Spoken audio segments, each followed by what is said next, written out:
Sosok Rizky Bilar di mata Endang Mulyana, ayah Lesti Kejora sempat wanti-wanti. Rumah tangga pasangan Lesti Kejora dan Rizky Bilar kini tengah menjadi sorotan. Lesti Kejora dikabarkan melaporkan suaminya, Rizky Bilar, atas kasus dugaan kekerasan dalam rumah tangga. Sontak saja hal itu membuat publik terkejut. Terlebih, Lesti Kejora dan Rizky Bilar dikenal sebagai pasangan suami istri yang romantis. Tindakan Rizky Bilar membuat fans kecewa.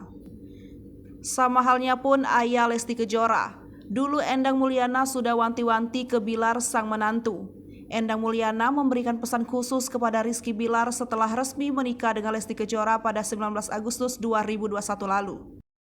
Endang beri pesan ke Bilar agar jaga Lesti Kejora. Hal itu ia ungkapkan dalam kanal YouTube KH Infotainment yang tayang pada Minggu 29 Agustus 2021. Endang Mulyana menilai semua orang tua tentu tidak ingin anak perempuannya disakiti oleh lelaki pilihannya. Begitupun dengan dirinya yang tak ingin Lesti disakiti. Sementara itu, sosok Bilar di mata Endang Mulyana, Bilar adalah orang yang santun. Sejak awal, Bilar memang sudah menunjukkan sikap tanggung jawabnya. Bilar dengan sengaja menemui orang tua Lesti Kejora untuk memohon izin akan meminang anak perempuannya. Endang Mulyana pun menilai Bilar memang sudah memiliki niat serius sejak awal memiliki hubungan dengan Lesti. Sedangkan setelah menikah, Bilar semakin menunjukkan sikap tanggung jawabnya. Di sisi lain, kini Endang Mulyana sudah berhasil menghantarkan anaknya untuk menikah dengan Rizky Bilar. Endang Mulyana mengaku sudah siap melepas Lesti Kejora ke pelukan suaminya.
Hai pemirsa Sri Popo TV, jangan lupa komen, like, dan subscribe, serta tonton terus berita-berita terupdate lainnya ya.